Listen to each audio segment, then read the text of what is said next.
मेरी पसंदीदा कविता की काव्य पाठ श्रृंखला में आज आप सुनिए हिंदी की सशक्त कवित्री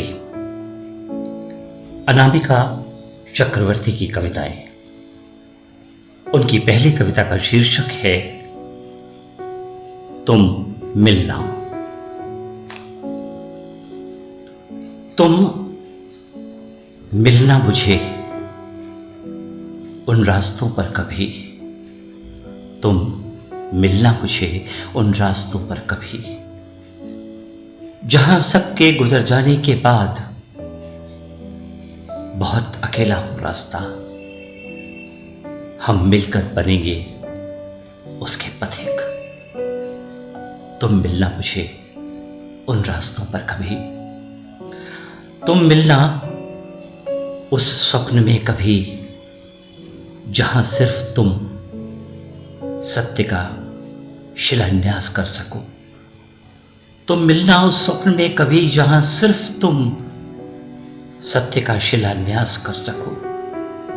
तुम मिलना मुझे उन रास्तों पर कभी, तुम मिलना नदी की उस धारा में कभी, जहां चांद बनकर मिल सको जल के कण कण में। तुम मिलना नदी की उस धारा में कभी, जहां चांद बनकर मिल सको जल के कण कण में। तुम मिलना देवताओं के उस संसार में कभी, तुम मिलना देवताओं के उस संसार में कभी, जहां वास हो तुम्हारा आस्था के विश्वास के रूप में। तुम मिलना देवताओं के उस संसार में कभी, जहां वास हो तुम्हारा आस्था के विश्वास के रूप में। तुम मिलना जीवन के उस अंतिम क्षण में मुझे, तुम मिलना जीवन के उस अंतिम क्षण में मुझे, जहां मेरी मुक्ति के लिए बन सको पवित्र शब्दों का उच्चारण, जहां मेरी मुक्ति के लिए बन सको पवित्र शब्दों का उच्चारण। तुम मिलना मुझे उन रास्तों पर कभी, जहां सबके गुजर जाने के बाद बहुत अकेला हो रास्ता। हम मिलकर बनेंगे उसके पथिक। और अब सुनिए अनामिका चक्रवर्ती की एक और कविता। शीर्षक है प्रेम कविताएं। प्रेम करके कविताएं लिखना आसान है, प्रेम करके कविताएं लिखना आसान है, कविताएं लिखकर प्रेम करना नहीं। प्रेम करके कविताएं लिखना आसान है, कविताएं लिखकर प्रेम करना नहीं। कविता लिखना आसान है, प्रेम करना नहीं। कविता लिखना आसान है, प्रेम करना नहीं।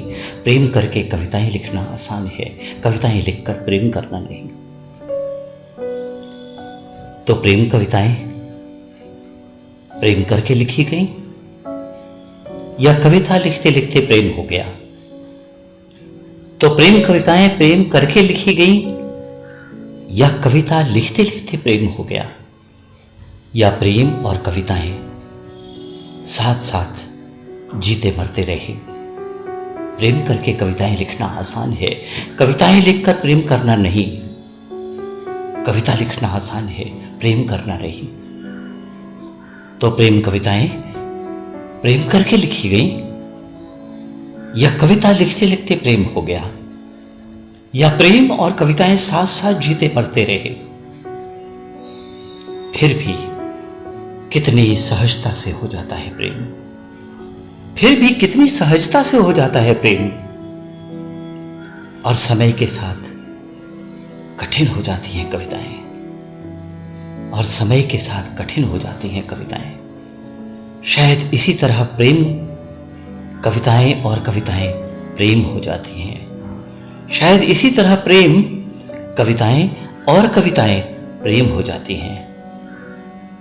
तुम्हारे प्रेम में लिखनी है कविताएं, तुम्हारे प्रेम में लिखनी है कविताएं, ताकि कविताओं में मैं तुमसे प्रेम कर सकूं। तुम्हारे प्रेम में लिखनी है कविताएं, ताकि कविताओं में मैं तुमसे प्रेम कर सकूं। प्रेम करके कविता लिखना आसान है, कविताएं लिखकर प्रेम करना नहीं, कविता लिखना आसान है, प्रेम करना नहीं, प्रेम करना नहीं। और अब सुनिए अनामिका चक्रवर्ती की अगली कविता। शीर्षक है ये जिंदगी भी अजीब बुनावट से बनी होती है। जिंदगी में कहानियां खत्म नहीं होती, केवल दृश्यों के पीछे के पर्दे बदलते हैं। जिंदगी में कहानियां कभी खत्म नहीं होती, केवल दृश्यों के पीछे के पर्दे बदलते हैं। कलाकार तो वही रहते हैं, किरदार बदलते हैं। जिंदगी में कहानियां कभी खत्म नहीं होती, केवल दृश्यों के पीछे के पर्दे बदलते हैं। कलाकार तो वही रहते हैं, किरदार बदलते रहते हैं। और बदलते रहते हैं अपने मुखौटे, और बदलते रहते हैं अपने मुखौटे।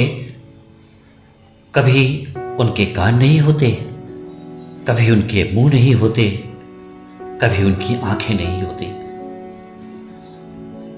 और बदलते रहते हैं अपने मुखौटे। कभी उनके कान नहीं होते, कभी उनके मुंह नहीं होते, कभी उनकी आंखें नहीं होती, मगर उनकी जीभ हर बार होती है पहले से और भी ज्यादा लंबी। मगर उनकी जीभ हर बार होती है पहले से और भी ज्यादा लंबी। उनके पैर और उनकी चाल दृश्यों के पीछे बदलते पर्दों के साथ बदलती रहती है। उनके पैर और उनकी चाल दृश्यों के पीछे बदलते पर्दों के साथ बदलती रहती है। जिंदगी में कहानियां खत्म नहीं होती, केवल दृश्यों के पीछे के पर्दे बदलते हैं। कलाकार तो वही रहते हैं, किरदार बदलते रहते हैं, किरदार बदलते रहते हैं। और अब सुनिए अनामिका चक्रवर्ती की कविता सांकल। अपना पसीना पोंछकर आंचल को कमर में खोस लेती है और आंसू पोंछकर सर पर रख लेती है। अपना पसीना पोंछकर आंचल को कमर में खोस लेती है और आंसू पोंछकर सर पर रख लेती है। स्त्रियां जानती हैं नमक के अनुपात का अनुमान लगाना। वो बिना चखे ही स्वाद को परख लेती है। जैसे परखना जानती है उनको जो उसे परखते रहते हैं अपने स्वाद के लिए। स्त्रियां जानती हैं नमक के अनुपात का अनुमान लगाना। वो बिना चखे ही स्वाद को परख लेती है, जैसे परखना जानती है उनको जो उसे परखते रहते हैं अपने स्वाद के लिए। स्त्री झूठा नहीं करती कभी चूल्हे पर रखे चौके को। वो जानती है बुझाना चूल्हे की लकड़ी को पानी के छींटों का अंदाज होता है उसे। स्त्री झूठा नहीं करती कभी चूल्हे पर रखे चौके को। वो जानती है बुझाना चूल्हे की लकड़ी को पानी के छींटों का अंदाज होता है उससे। वो राख उड़ाए बिना आग ठंडी करना जानती है। स्त्री झूठा नहीं करती कभी चूल्हे पर रखे चौके को। घूंघट पर रहकर सांकल लगाती हैं स्त्रियां। वो जानती हैं घूंघट बस एक पर्दा है जिसे हटा सकता है कोई भी। वो लकड़ी के दरवाजों पर लगी सांकल को गूंथ लेती है अपनी चोटी की तरह। वो लकड़ी के दरवाजों पर लगी सांकल को गूंथ लेती है अपनी छोटी की तरह। वो सांकल नहीं खोलती किसी के, जानती है वो सर कटाना। वो दरवाजों के कब्जों में तेल नहीं डालती। वो चौखट को पार करते आते जाते कदमों की आहट को पहचानती है। वो दरवाजों के कब्जों में तेल नहीं डालती। वो चौखट को पार करते आते जाते कदमों की आहट को पहचानती है। इस तरह स्त्रियां आंगन में रंगोली बनाती हैं और दिमाग में नक्शे बनाती है, सही कदमों को सही रास्ते पर रखने के लिए। इस तरह स्त्रियां आंगन में रंगोली बनाती हैं और दिमाग पर नक्शे बनाती हैं। कदमों को सही रास्ते पर रखने के लिए अपना पसीना पोंछकर आंचल को कमर में खोस लेती है और आंसू पोंछकर सर पर रख लेती है स्त्रियां। और अब सुनिए अनामिका चक्रवर्ती की एक और कविता। शीर्षक है तकदीर। जिंदगी हमारे हिसाब से नहीं चलती, सुना तुमने? हमें चलना पड़ता है तकदीर के हिसाब से, जिंदगी हमारे हिसाब से नहीं चलती। सुना तुमने? हमें चलना पड़ता है तकदीर के हिसाब से। फिर भी एक दूसरे के लिए चाहत बनी रहे, प्यास बनी रहे, ये कम लोगों के साथ होता है। फिर भी एक दूसरे के लिए चाहत बनी रहे, प्यास बनी रहे, ये कम लोगों के साथ होता है। जिंदगी हमारे हिसाब से नहीं चलती, सुना तुमने? हमें चलना पड़ता है तकदीर के हिसाब से। अक्सर लोग बदलने लगते हैं,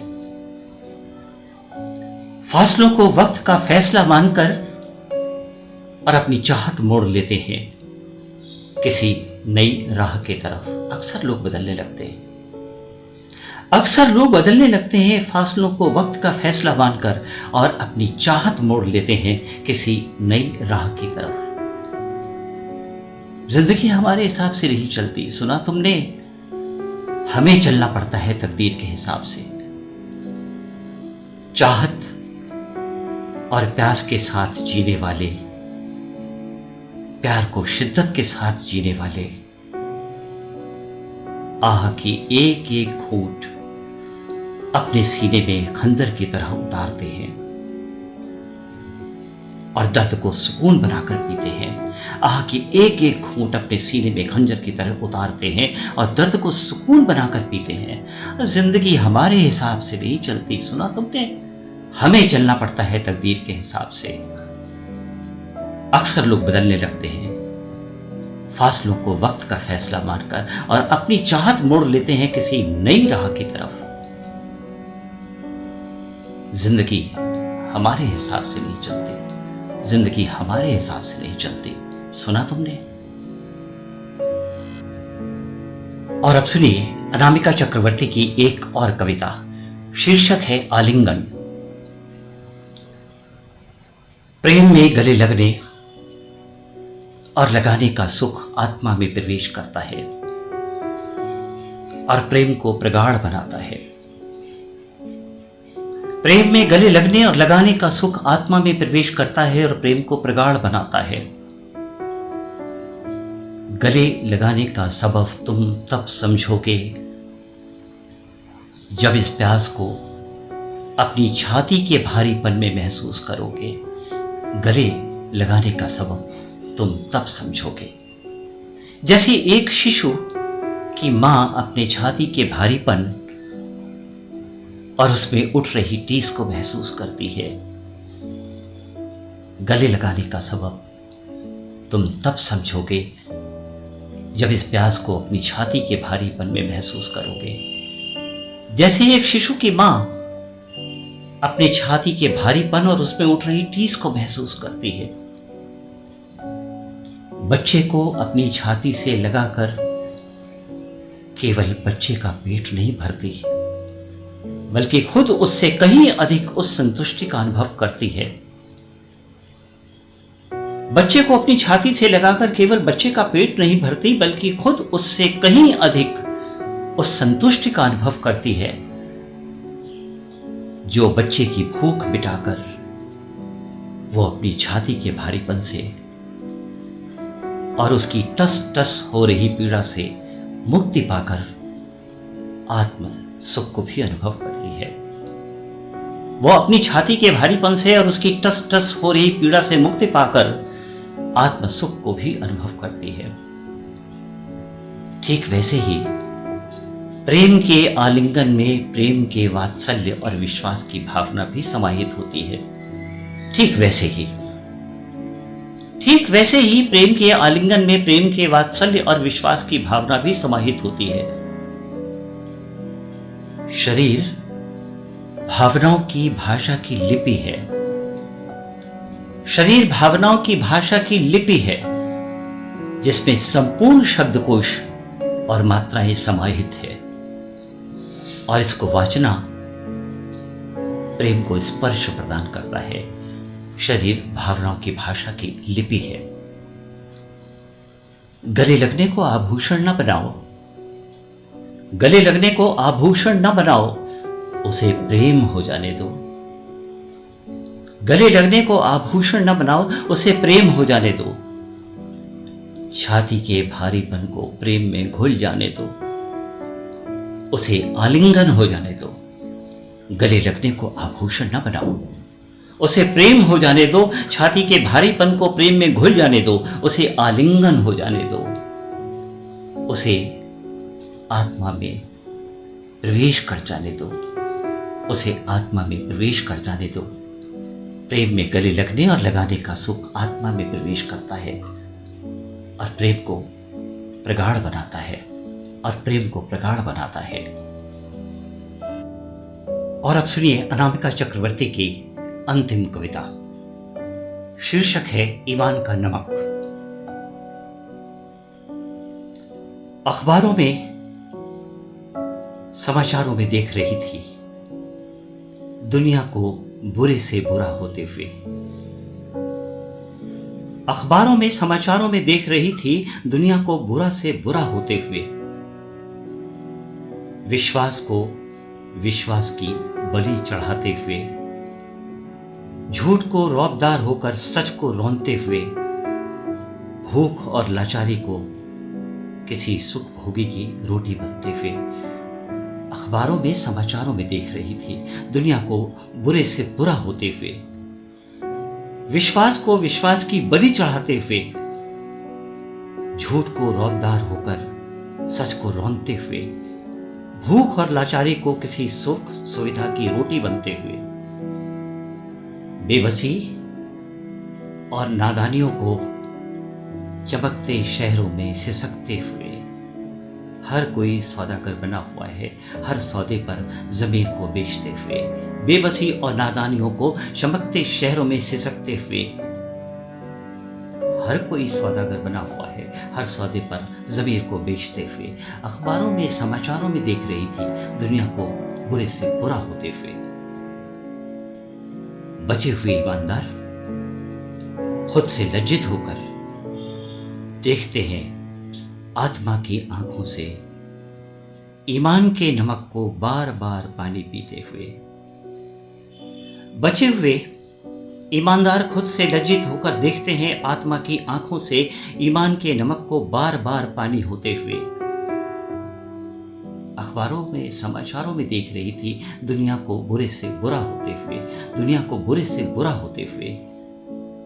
लेकिन बचे हुए ईमानदार खुद से लज्जित होकर देखते हैं आत्मा की आंखों से ईमान के नमक को बार बार पानी होते हुए, ईमान के नमक को बार बार पानी होते हुए।